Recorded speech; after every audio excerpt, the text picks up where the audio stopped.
Our next video in the classroom tour series is all about endings. And we know that endings can be so hard for students, but it should be so easy.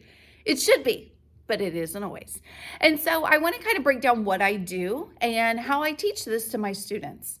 So in our leveled readers, we always have decodable words. And this is where this comes up a lot, is in our decodable words. So what we'll do is we'll start by pounding out that word, and a singular version or a word without an ending is always included in that part of the book. For example, in this particular story, the word is size because we've been working on a magic E. So size is our word. However, in our story, it actually says sizes. Or the other word that we find is shape, even though the word in the story is shapes. And so we have what I call Mrs. Wilts approved endings. And we talk about these a lot and how important it is to realize that we can read so many more words when we just realize that we can add different endings to our words.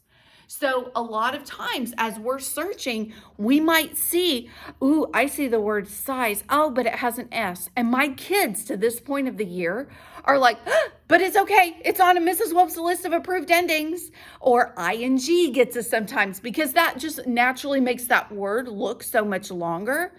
And so they'll be like, it's one of Mrs. Wilts approved endings. And it translates to writing so well too, because then if they're spelling the word playing, I can say, play, P-L-A-Y, play. That's an arm tapper. That's one we've already been doing. But, ing, and they'll get to the point where they're saying, that's one of Mrs. Wilts approved endings. And so they can reference the board and look to see how to spell it. I like these to be color-coded. This is something that at the beginning of the year, I did this accidentally, honestly, because I just wanted to use all my pretty markers.